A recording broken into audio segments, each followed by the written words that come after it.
Stuart, this is Bob Sinclair. Yes, Bob. How best to prepare for one's birthday?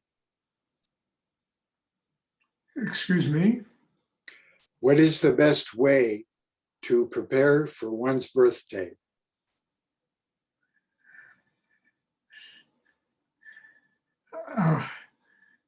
There's a simple answer to that. Just listen to your breathing. Be grateful that you're alive.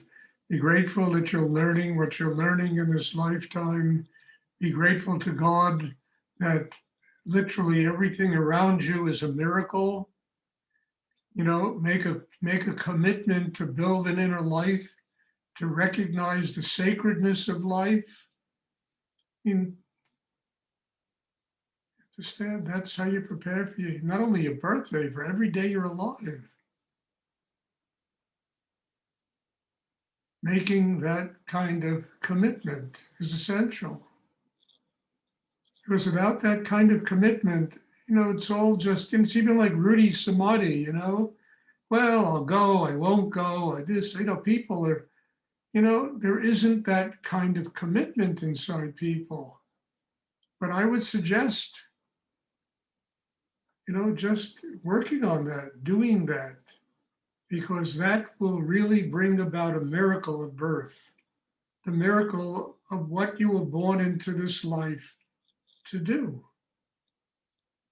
The service that you do, the work that you do, the people you connect with every day. It's all sacred.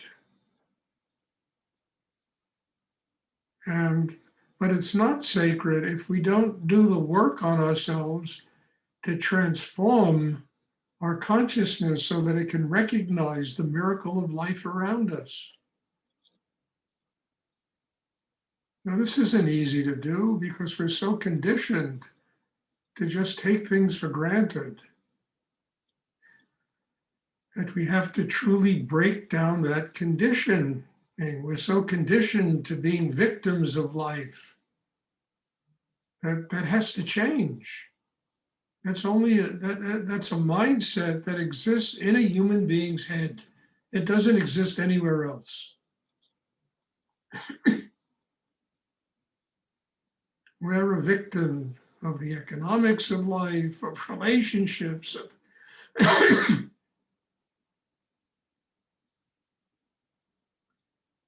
So I think that would be a very good way to approach your birthday. It's a very good way to approach every day of your life. To just spend your time building an inner life that is strong enough to recognize that you live at the center of all creation. You were born into that, and the consciousness has often been lost. Excuse me, and it has to be rebuilt. All of that is in the heart.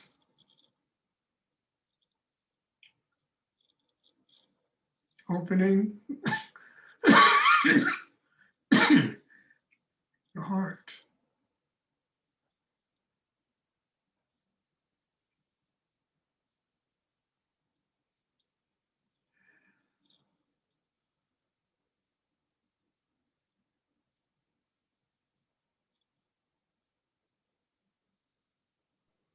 Thank you.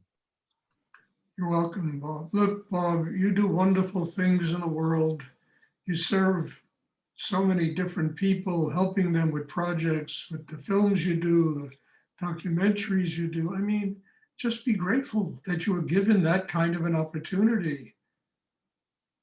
And, don't ever take it for granted, or don't let people take you for granted. What you do is extraordinary in this life. I mean it. That Rudy movie, the other things you do. Don't let people take you for granted. You don't take yourself for granted. Recognize this incredible gift that God has given you and the way you service people and how you help, and ask for nothing to do it. 3/4 of my books, all my books were published because you designed either the exterior or the interior. I found Cease's daughter, who, is a really professional, graphics artist. So she does the covers now. But you're always involved with the interior, with the, something, and ask for nothing to do it.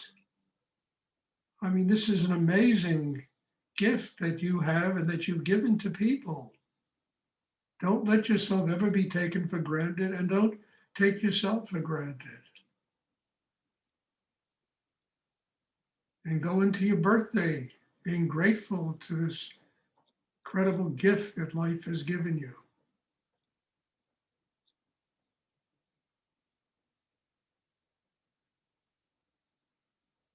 Does anyone else have questions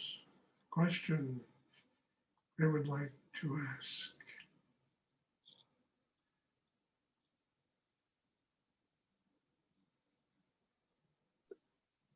Stuart, can you talk about the sky of the heart? The what of the heart? The sky of the heart.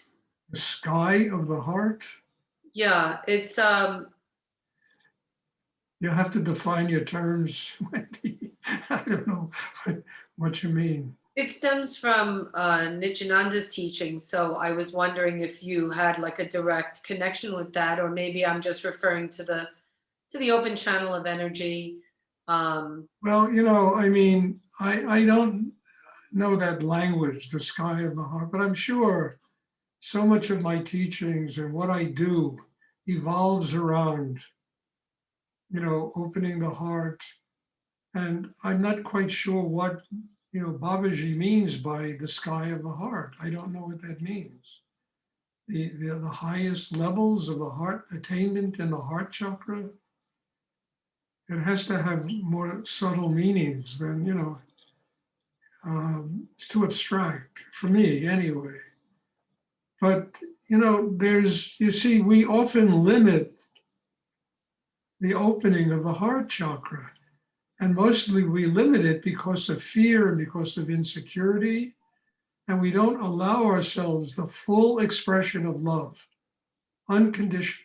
That's probably what he means by the sky of the heart, the full expression of unconditional love for all humanity, all living creatures, for everything. The air we breathe, for being grateful. Yeah, I'm sure that's what he means. It's got to be what he means. I can't see any other interpretation of that. And yet we limit that.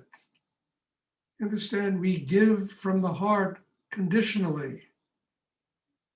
We take baby steps towards doing something for other people. And that is not the sky of the heart. That's really a very low-level horizon of the heart. But learning to give unconditionally, learning to serve unconditionally, learning to be grateful for what you do and for what people do for you, learning for that gratitude to extend itself unconditionally inside you, where it reaches, the very foot of God, the portals of whatever's in the cosmos, That's got to be the sky of the heart. And these are very difficult things to learn because people have been so hurt in their life that they're really protective of themselves, really protective of themselves. And they're willing to give in increments, conditionally. What will I get in return? What will I not? Hey, I will give out of gratitude for my life.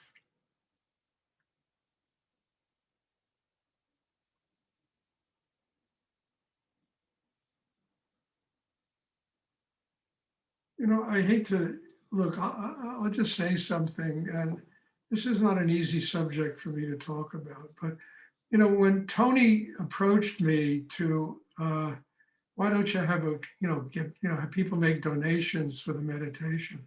I never even thought about doing that. And he said, yes, people should support you and do.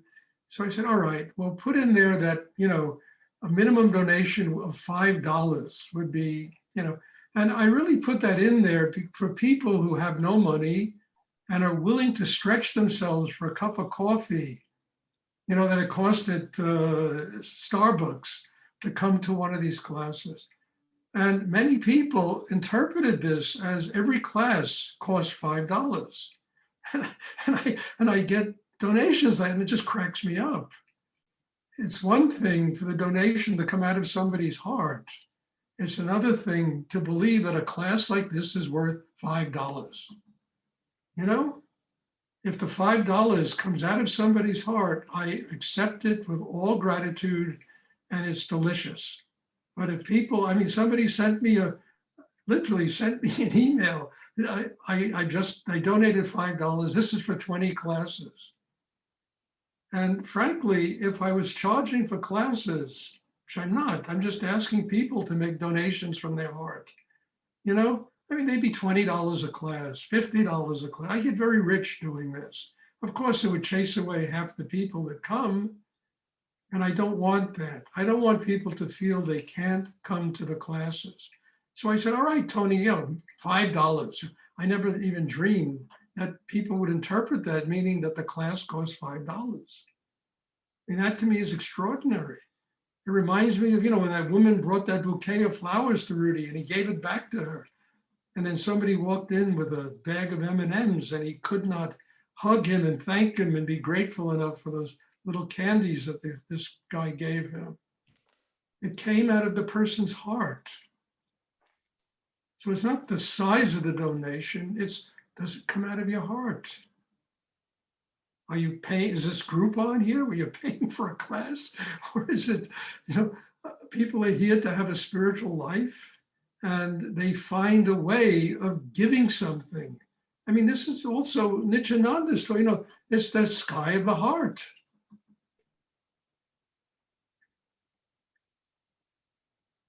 It's that unconditional love and gratitude. And whether it's $5 or $2,000, it doesn't matter as long as it comes from the center of the heart. That is the sky of the heart, sheer gratitude.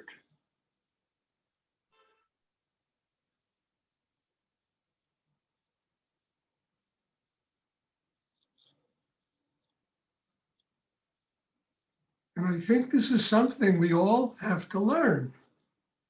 How to give from a place that is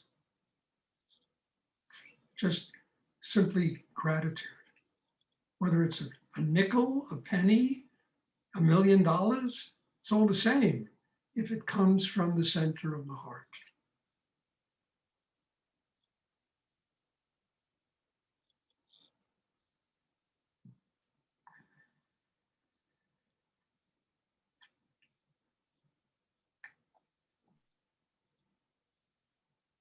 And I think the sky of the heart is unconditional love, unconditional gratitude, the ability to say thank you, not just lip service, thank you, but, offering something.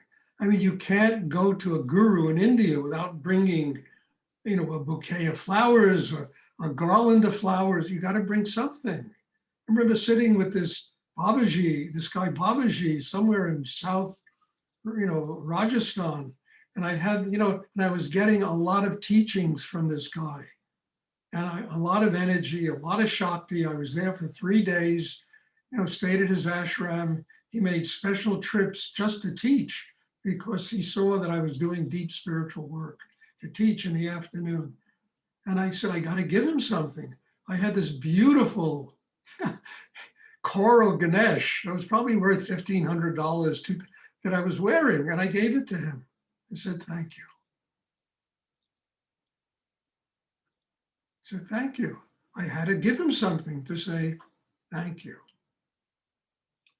Because I received so many wonderful teachings from this man.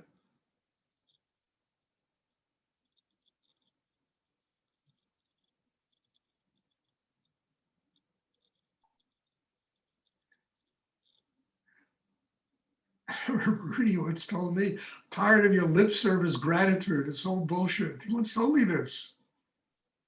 I want to see it in your actions. Well, that changed me.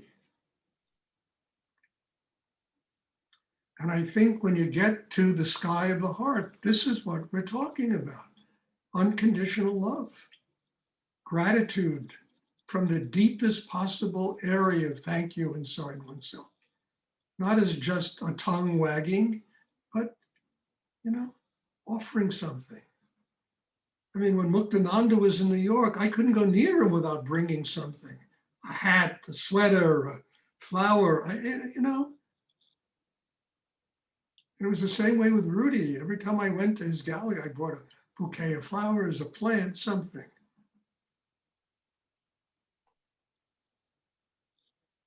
That is the sky of the heart.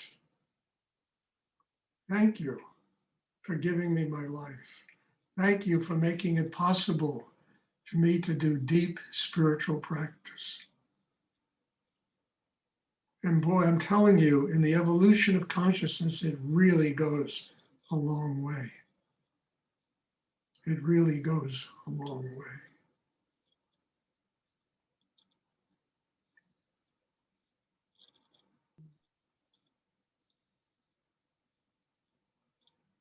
And I don't know what Nityananda's meaning is, but I suspect we're talking about his meaning here.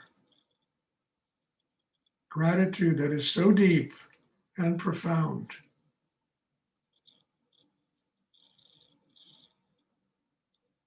Unconditional love.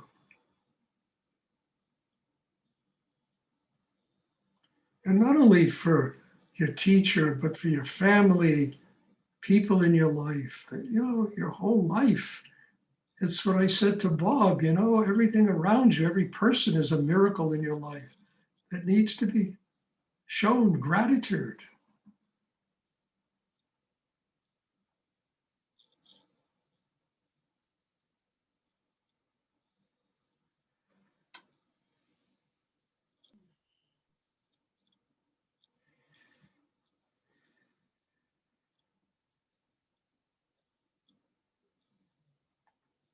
Does anyone else have a question? Great question, Wendy. It really made me work deep in myself. Thank you. Thank you.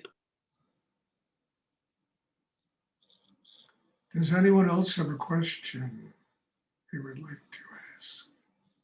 Yes, Stuart, can you talk about like lightness of being? I just spent 20 minutes doing that. Should I repeat myself?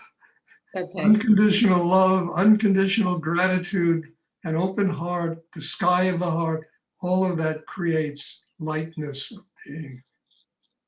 Without that, there is no lightness of being.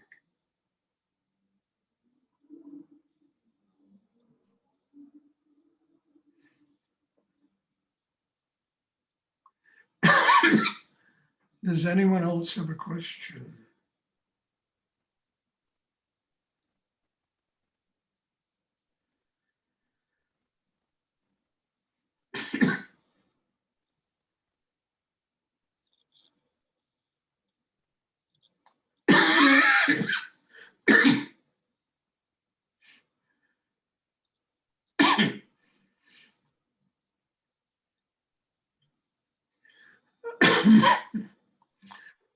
Okay. Okay. If there are no more questions, whoa, it was an amazing class, and God bless you all. Thank you. This was stuff that not only you had to learn, I had to learn, and this voice out of the cosmos has come to teach this amazing thing that it just taught us all.